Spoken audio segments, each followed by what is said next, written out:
So the story goes like this. Maurice went that evening, and sure enough there were 3-4 other couples, and they were drinking, social drinking, but drinking nevertheless. And at one time during the evening, Maurice B.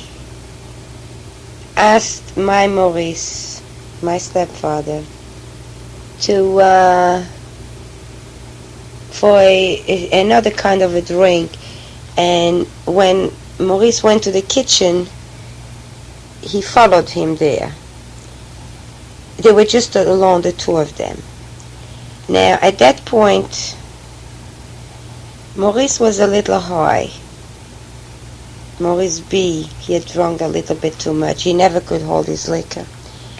And that stupid idiot said to my stepfather, he whispered, of course he whispered at first, because, God forbid, he was supposed to have kept his mouth shut. He had made that promise.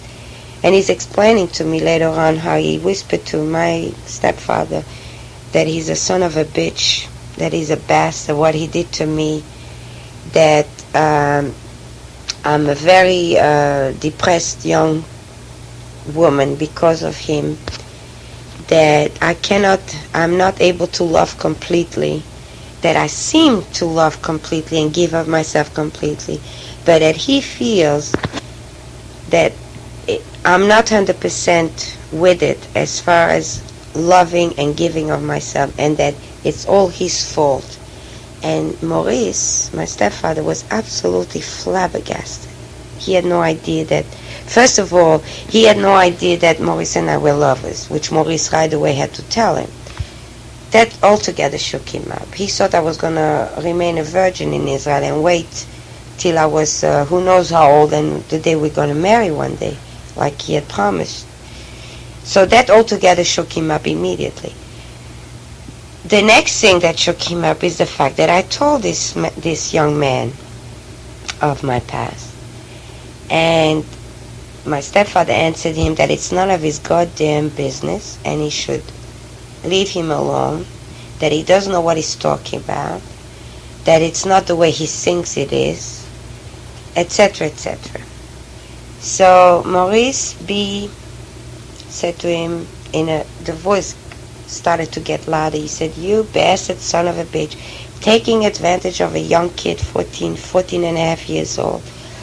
And he started to raise his voice, and in his he had drunk too much, there's no question about that, but he became so overwhelmed with his own morality and his own, whatever the word is, that he became even violent, and he started to punch my stepfather. Well, all hell broke loose. My stepfather punched him back, and there was something fell on the floor. Needless to say, the people in the other room, including my poor mother, heard the commotion. And my mother went running into the kitchen, and she said, "What else going on? What's going on?" And she had taken, by the way, a liking to Maurice B. immediately. He gives a very good appearance. He's very young, handsome, and I'm sure that deep down in her heart she was probably hoping that the relationship between him and I would be more than just good friends. That's what she knew as good friends. She was probably wishing for a marriage between him and I. I mean, the little she had seen of him, I'm sure that's the picture she had in mind. And she's saying, "What's going on here? What's going on?" And she's trying to put herself in between the two as they were fighting. And she had not drunk much. My mother is not one of the drinkers. She has one drink and that's it. And it's all of a sudden silence. I mean, they both realized that she was in the room, that she was in the kitchen there, and they both realized what was happening. And it's complete silence, Maurice told me afterwards. And my mother, of course, you can't pull anything over her. And she absolutely insisted on knowing what the hell went on in between the two of them. And why the fighting. I mean, this young guy is coming to give regards from her daughter. she and Maurice had never met him, and all of a sudden there's this fight in the kitchen, and a glass had broken on the floor, and they were fighting. I mean, it wasn't, you couldn't just say nothing happened. I mean, she insisted on knowing what it was all about. So my stepfather tells her, I'll tell you later, and she would not budge. So then she looked at Maurice B. and she says, I want to know what the hell's going on here. And he says, oh, it was an accident, I drank too much. He did try to kind of get out of it, but my mother wouldn't let it, wouldn't just take it. She insisted on knowing. So she turned from one to another, and she said, I'm going to bring all our guests into this kitchen until one of you to tell me what the hell went on here. That's when Maurice B., at that time my present boyfriend, chickened out, and he said, okay, I'll tell you. And Maurice said, you be quiet and shut up and don't talk. And he said, I will tell her. She has a right to know, come to think of it, who she's living with. And that's when Maurice B. spilled it all out, but in such a way that, with such hatred toward my stepfather. And he's looking at my mother and he says, you are married to the biggest son of a bitch that ever lived. At 14 and a half, your poor daughter at 14 menstruated. I even told him that part. She didn't even know what the hell menstruation was. And a half year later, that bastard of your husband took advantage of her and slept with her. And she was so innocent and she was so hungry for love that she obviously couldn't say no. So it's really not her fault, and you shouldn't be angry at her. It's this bastard. Anyway, it all came out in the open. Well, my mother, the story goes, became white as a sheet. She couldn't believe it. She just could not believe what she had just heard. She looked from one to the other, and this is how Maurice was telling it to me. And then she turned to my stepfather, and she just gave a look at him. She didn't have to ask, is it true? Is this young man telling the truth, or did he just make a... She just looked at my stepfather, and she knew it was the goddamn truth. So, in front of my mother and of Maurice B., my son of a bitch stepfather is saying to my mother, listen, you gotta hear my side of the story.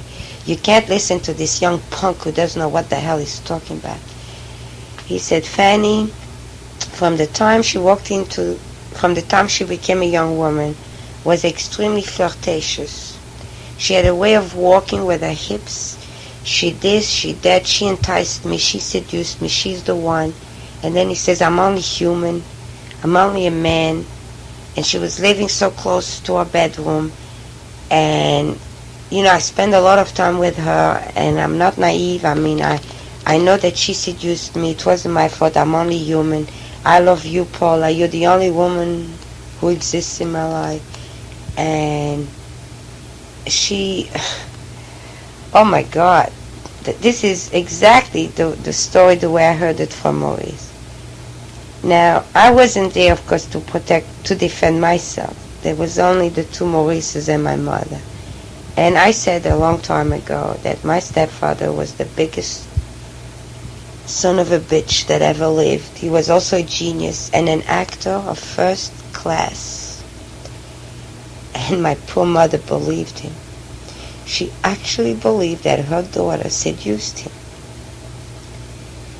Deep, deep down, it would seem to me that she must have known the truth, but she couldn't accept it, and I was not there to answer back. She had only heard one side of the story.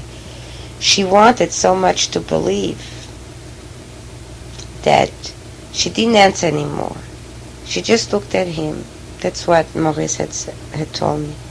She just looked at him, and then she looked at Maurice B., and she said to Maurice, over there is that package with the stuff for Fanny. Take it, give it to her, and get out of my house right now. And so he walked out. No goodbyes, no nothing. And Maurice says, I don't know what happened afterward. I wasn't there. She just chased me out. And when he told me this story, when he came back, he apologized on his knees on his knees, and he said, I'm sorry, I'm a million sorry. He says, I drank too much, I couldn't help it. Just to look at him and to know what he did to you, I just had to tell him how I felt. I didn't know my voice was going to get louder and that I was going to punch him and that your mother overheard. I'm sorry for the whole thing. He couldn't apologize enough. But my esteem of Maurice went so down. I was so disgusted to know that my mother knew, and for her to think that I seduced Maurice when that was the furthest thing in my mind. I couldn't look at this Maurice. I took the package with my clothes and I walked out on him. I remember that for 2 months I did not see him at all. I couldn't face him. I was so mad. I was so disgusted. I thought he was such a child and so immature and such a baby, and I could not trust him. I thought a friendship like we had and love is the way we were, and we were so compatible that I could trust him. But I realized my mistake. I realized the horror of it all, and I couldn't look at him. And for 2 months I completely ignored him. I had nothing to do with him. And so what happened right afterwards is that I had many boyfriends while I was in the army, many soldiers, one after another. And there was, of course, a reaction. I knew how my mother at that time felt about me. I had no one. I was just so lonely. All I kept seeing was of the feelings my mother had for me, which were big zero at that point. And the only time I could feel any reassurance, any kind of reassurance, was in the arms of a man. And so those 2 months, and that was much before I met Motke, it was like going from one to another. I think half the arm, I don't know, I can't keep track of the numbers, but as soon as I was in the arms of a soldier that I was attracted to, I would forget. I would actually forget. I could have turned to drugs. I could have turned to alcohol at that period. It was a very low period. I could have turned to a number of things. What I did instead is turn to men, from one to another to another. And each time I was making love to a man or he held me, I was able to forget myself, my problems, to forget my misery, my guilt, my whole goddamn horrible past up to that point. And I had gotten, of course, shortly after Maurice came back, I got a letter from Maurice. That was not in the name of the whole family. There was no more family for a while anyway. He wrote to me and he said, first of all, he said, I don't understand how you could have told about us. What is between us is so sacred and so beautiful and so untouchable that no other ears should hear this. I mentioned before, he writes like a poet, And then he went on saying that this relationship I have with this Maurice B is ridiculous. He's a baby, he's a child, he's a stupid, neurotic guy. How could I have told this to him? And he said to me that I reassured your mother. She's understanding the whole situation and she even has forgiven you. He is telling me in the letter that my mother has forgiven me. What had happened was that bastard of stepfather told my mother first that I am the one who did all that. Then he's writing in the letter, he says, then I went on explaining to her that it was not your fault that you seduced me, that you had such a rotten childhood between the divorce and the war and the lack of attention that, and also he says in the letter, you did spend a lot of time with Willie, so the poor kid didn't have anyone to turn to, so she put all her affection and love into me. And he says, and anyway, he's explained the letter how she is trying to understand, and she's pretty much understanding, and that she still loves me. I shouldn't worry about anything, and that everybody's fine. That she understands him, that he's only human, and that she understands why I seduced him. Anyway, the man wrote a letter. That letter I'm really sorry I threw away, because that would show how sick and neurotic and psychotic this man was. That he is able to explain to his wife why he and I had this sexual relationship, and to actually make her believe and to make her understand the why on his part and my part is beyond me. Only a genius is capable of doing this. Only an absolute genius. Well, that letter really shook me up. And I decided to then write to the whole family, quote, but I addressed myself only to my mother, and since I knew he was going to read it to her, I had to be extremely cautious. If only my mother would have been educated, if only I could have written to her and only she would have been able to read it, if only she would have been able to read it, and he wouldn't have any part of it. I could have really explained my guilt and apologies, and if only, but I knew that he would be the one to read it to her, and I had to be extremely careful. I could not reverse his explanation to her. In other words, I could not make him the guilty one, the bastard, because she did have to live with him. I mean, she had no choice. It was her husband. She was deeply in love with him.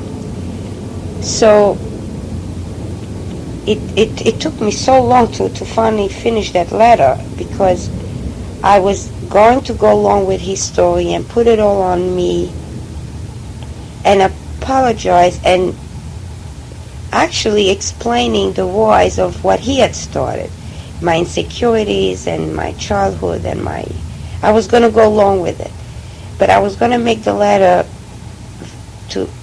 I was going to write it in such a way that she would understand, and maybe she could kind of read between the lines. But of course she couldn't, since he read it, he would read it to her, and that would be the end of it. So I sat down and I wrote to her, and I apologized, and the guilt, and I went on and on and on, and I said that I don't know what got into me, and I mean, I went along with whatever explanation he gave. I went along with it. What was the point of me telling the truth? What was the point of me telling her he did it? Would he have read it to her? He never would have. So I had no choice but to go along, and I wrote about 20 times how much I loved her, how much I'm sorry, how much I apologize, and she should forgive me. And I mean, the letter just went on to that effect. So after I wrote that letter, I got another letter back, and then Maurice said, "Oh, your mother is forgiving you." I mean, he read my correspondence to her, and he wrote what she supposedly said to him. I don't know. I don't know anymore what was truth, what was lies. I just don't know. But the letter went on saying that I wrote a beautiful letter, that my mother is forgiving me, that she understands perfectly well what I did. Boy, what a laugh. That she has forgiven him also because she understands how very human he is. He's only a man, of course. And the letter goes on saying that everything is fine, no problem, no sweat. And that was that. So, after I got that letter, I then wrote to him alone the P.O. Box letter, saying that never again do I want any correspondence from him, that it's 100% finished between him and I, that I will try my hardest to make a life for myself, that I did also say that I'm not seeing that Maurice B anymore, because I mean he was really very mature and childish to have acted the way he acted when he visited them. So I said I will just try to make a new life for myself and see if I can fall in love with a young man, my peer, and get married and live happily ever after, if possible. But that I cannot, I absolutely do not want any more letters from him. That he should lay off my back once and for all, and maybe I'll get over him and that whole bit. So, of course, he had to answer that. So he answered me. He answers that he appreciates how I feel, that he will always love me till the day he dies, and all that garbage. It went on and on and on. Now, had I saved that letter, each letter around that period was of extreme importance. That last one, though, where he says he's going to love me till he dies, that I will always be number one in his mind, and all that filthy garbage, son of a bitch. Had I saved that letter, and if eventually, since at that time I didn't know when I would see my mother again, and if eventually I would see my mother again, this would have been my proof that the man was completely sick, that he lied to her, that it wasn't me who seduced him, that he was the guilty one at all times. But I couldn't save it. I couldn't save anything of him anymore. And I destroyed that also. My one and only proof to show to her that it wasn't me. I even destroyed that. It's funny. Sometimes when I think back, when I compare myself to other young girls my age, whether it was at 16 or 18 or 20, when I would look at these other young women, I would always say, God, are they mature? Are they babies compared to my life? I mean, at 14 and a half, I already knew what sex was. And I would always feel, in a way, a little compassion for their immaturity. I was the biggest fool of all. I was the immature baby. I was the same child that never grew up, with all the fantasies, and I was the biggest fool on earth, because had I had any sense, had I had any brains or any maturity, I would have saved that letter. Because if ever I would have seen my mother again, and if ever, which she one day did say to me, she called me every name under the sun, she called me whore, and what the words she called me once, which was later on, I'll come to that. If only I would have saved that last letter, she would have known what the hell she was married to a real crazy man, a filthy son of a bitch guy. But I couldn't save it. I couldn't save anything of him. I thought if I threw the letter away, I would get him out of my system. I would stop having all those feelings and still looking for men who had something in common with him. I really believe that if I have nothing of him left, not his handwriting, not his letters, that I would get him out of my system. I was wrong, of course. I never got him out of my system. It's only at the age of 36 that I finally got over it, which was 17 years later, after I had gotten that letter. Anyway, I never saved it. I threw it away. And it didn't do a goddamn good. I still never forgot him. He still left a tremendous impression and influence on me. But just for my mother's sake, I should have saved it, just to show it to her one day. So I threw it away, and I never answered that one. He wrote me 2 more letters after that, but I had the courage not to even open them. I threw them away immediately. I didn't want to know anymore. I threw them away. I never read them. I'm sure all it was begging me to write him. He just wouldn't let me off the hook. He wouldn't let me live in peace. He wouldn't leave my life alone. And so I never opened it. I never answered it. And finally, he stopped writing. He had finally gotten the message.